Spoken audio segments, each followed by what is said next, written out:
falar sobre a nova lei de licitações? Quem vai conversar comigo hoje é o professor e advogado Murilo Melo Vale. Murilo é professor de Direito Administrativo e vai aqui hoje bater um papo com a gente sobre esse tema super importante, não é isso, Murilo? Isso mesmo, Thaís. Boa tarde, primeiramente. Já desejo também uma boa tarde a todos os ouvintes. É um prazer estar aqui com vocês. Murilo, vamos falar sobre o contexto de criação do projeto de lei para que o pessoal que nos assiste possa começar entendendo o porquê da nova lei de licitações. Então, Thaís, a nova lei de licitações, vai ser decorrente do projeto de lei 4253 de 2020, vem assustado muitos servidores. Não apenas servidores, mas, na verdade, todos os aplicadores do direito, né? Porque já se falaram que é uma lei muito mais prolixa, uma lei com muito mais dispositivos do que a Lei 8666, e que a vigência vai ser imediata, ou seja, a publicação e a vigência vai se aplicar imediatamente, não vai haver o que nós chamamos de vacatio legis, né? Ou seja, um período entre a publicação da lei e o início de sua vigência. Tem, assim, algumas normas que prevêem uma certa transição, a gente pode até conversar sobre isso, Thais, com mais detalhes, mas, enfim, mas é uma lei que ela, por mais ser mais prolixa, ela vem de uma maneira um pouco mais didática, né? E o contexto é basicamente o seguinte, Thais, quando surgiu a Lei 8666, eu não vou falar que a Lei 8666 é uma lei ruim, né? Mas ela surgiu num contexto em que se precisava fazer uma mudança de paradigma nas contratações públicas, porque se criava uma liberdade muito grande para o gestor público, anteriormente a essa lei, de fazer as contratações, o que gerava certo receio de direcionamento, favorecimentos, que é justamente o propósito que se pretende evitar por meio das licitações, né? Então, a Lei 8666 veio para travar o gestor público, propositamente travar, né? Tentando ser mais burocrática, trazendo formalismos procedimentais e buscando trazer um objetivo de redução de corrupção. Mas o problema é que se passou já décadas, né, e esse travamento não gerou essa redução de corrupção, né, que foi pretendida. Mas, por outro lado, determinado travamento trouxe uma certa morosidade administrativa, que é sempre reclamada pelos gestores públicos, né? E também algumas falhas que geram a contratação de valores maiores do que poderia ser obtido por meio de uma flexibilidade negocial, né? Então, o propósito principal dessa nova lei de licitação é fazer algumas mudanças procedimentais, né, para trazer uma maior eficiência sob os prismas da economicidade e da celeridade. Eu acho que é isso que poderia resumir sobre o propósito geral, né? É sempre importante atualizar, né, Murilo? Principalmente quando se trata de um tema tão sério na administração pública.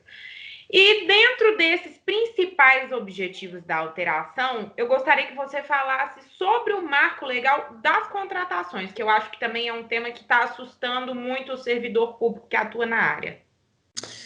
Pois a gente pode fazer um breve resumo, né, dessa nova lei, das licitações e contratações, é a mesma lei, né? Que ela, de um certo modo, ela busca consagrar novas tendências da licitação que foram construídas por leis posteriores, né, como a lei do pregão, como a lei do regime diferenciado das contratações, como o decreto do pregão eletrônico, que surgiu posteriormente, né, trazendo aqui algumas novidades que foram trazidas aí no decorrer dessas décadas, desde 1993, né? Mas também teve umas mudanças procedimentais que foram trazidas na lei, né, como, por exemplo, maior planejamento e responsabilidade fiscal, buscando trazer uma maior relevância à gestão pública, como se a gestão pública fosse o cerne da eficiência do procedimento licitatório, isso é um ponto muito importante, né? E está trazendo aqui algumas situações de licitação quando se trata de recursos escassos, buscou trazer alguns procedimentos para maior celeridade no procedimento, né, como a inversão das fases de habilitação e julgamento, tentou trazer uma promoção a alguns direitos fundamentais, como a sustentabilidade. Isso já estava na Lei 8666, só que foi mais procedimentalizada na nova lei de licitação, né? Viabilizou novos acessos de participação de interessados na formatação de projetos e da necessidade da gestão pública por meio da possibilidade de utilização da PMI.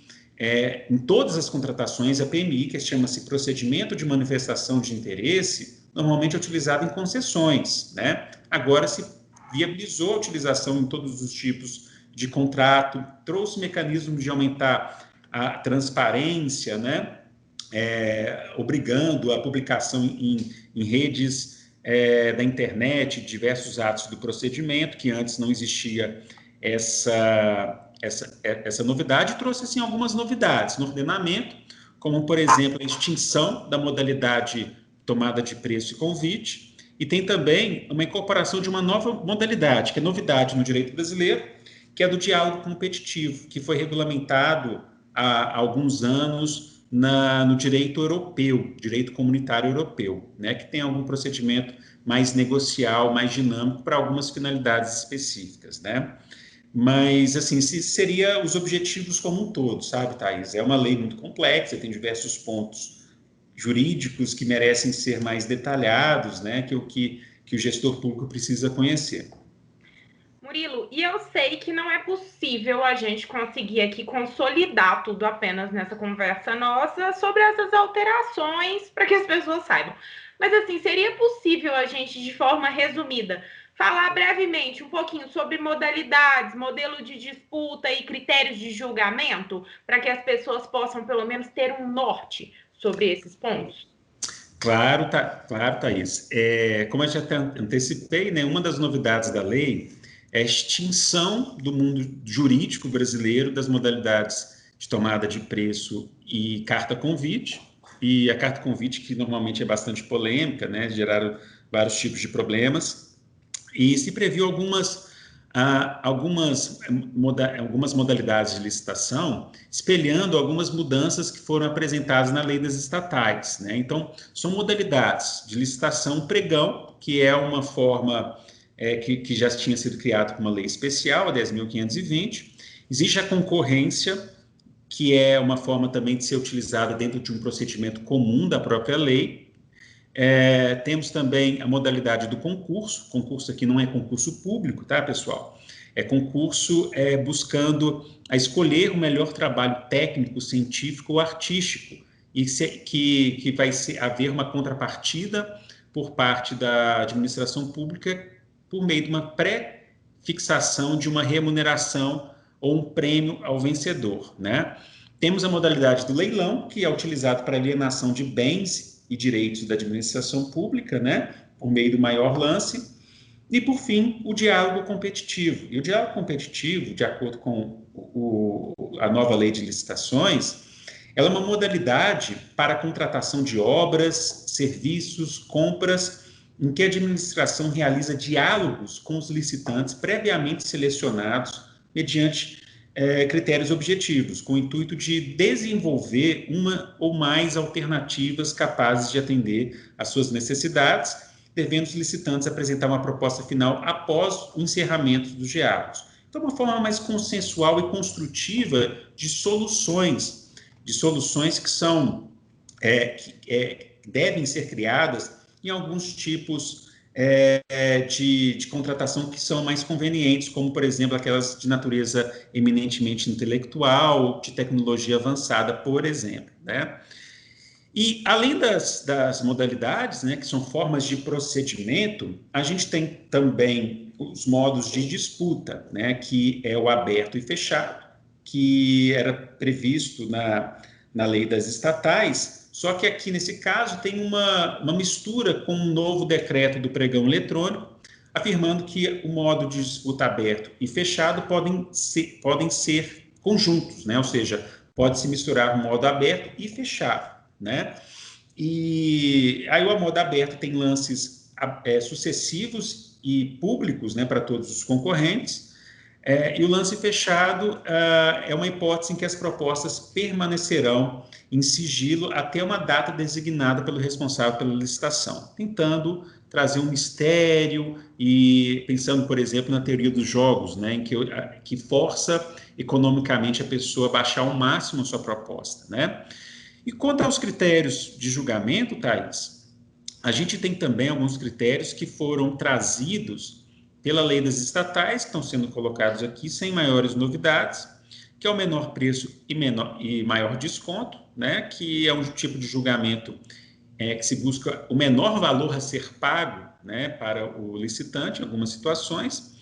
A gente tem a melhor técnica ou conteúdo financeiro, ou conteúdo artístico, perdão, que é um julgamento que considerará exclusivamente propostas técnicas e artísticas apresentadas pelos licitantes por meio de remuneração de prêmio ou um outro valor pré-fixado. Temos a técnica e preço, que é utilizado para serviços técnicos especializados de natureza predominantemente intelectual, por exemplo, além de outras hipóteses trazidas na lei, em que você faz uma análise da proposta técnica com uma pontuação específica e uma ponderação que vai ser analisada conjuntamente com uma proposta de preços, né? Além disso, nós temos o maior lance, aplicado especificamente ao leilão, e, por fim, o critério de julgamento do maior retorno econômico, né? Que é utilizado exclusivamente para a celebração de um contrato que chama-se contrato de eficiência, cujo objeto do contrato é buscar uma maior economia específica à administração pública dentro de um determinado aspecto e conforme uma determinada metodologia. E então, basicamente, assim, com relação à licitação, nós temos essas especificidades que não são novidade, exceto com relação à extinção da tomada de preço e da carta convite, quanto modalidade, e a criação do diálogo competitivo. Há também algumas novidades procedimentais, mas bem específicas, tentando consolidar alguns entendimentos de tribunais de contas e órgãos de controle. Ou seja, acreditas que essas mudanças serão para melhor, não é isso? Com certeza, não tenho dúvidas, né? O intuito de se criar uma lei de licitações é trazer maior segurança jurídica, né? E a Lei 8666, diversos aspectos que são obrigados na condução de uma licitação sequer está na lei, são construções jurisprudenciais que foram trazidos para essa lei, para trazer uma maior transparência e segurança para o gestor público na aplicação, né? E eu até ressalto também uma outra novidade, Thais, que é com relação às penalidades, né? A nova lei de licitação, ela trouxe algumas condições específicas, mas com uma maior tipificação na aplicação das penalidades de impedimento de licitar ou contratar e a declaração de inidoneidade, deixando para a declaração de inidoneidade apenas algumas hipóteses que são mais graves, que estão descritas na própria lei. Isso não estava na Lei 8666, que gerava uma segurança muito grande ao participante da licitação. Vários não participam de licitação em virtude disso. Então, a maior segurança não é apenas para o gestor, mas para o setor privado também. Quando maior segurança se tem com relação à previsibilidade de ação, maior é o interesse na participação, logo, maior é a possibilidade de conseguirmos propostas mais vantajosas. Muito bem, a vida é movimento, né, Murilo? As licitações e todo o processo da vida é feito por pessoas mudam, regras mudam, leis mudam, e é isso, não é mesmo? Murilo, aqui a gente acredita muito na educação como ferramenta de transformação, não só da administração pública, mas do mundo. Inclusive, você vai estar aqui conosco num curso sobre licitações. Para a gente fechar aqui esse diálogo, esse bate-papo que a gente teve, eu gostaria de fazer uma brincadeira começando uma frase e você termina. O que você acha? Uma frase e eu termino? Exatamente. Ótimo, não sou muito bom nessa brincadeira não, mas vou tentar, espero sair bem, viu, Thais? Muito bem. Murilo, a educação vai transformar a administração pública com muita perseverança em investimento. Muito e bom. Tem várias outras hipóteses também.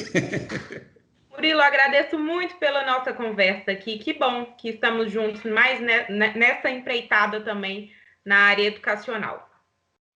Eu que agradeço, Thaís.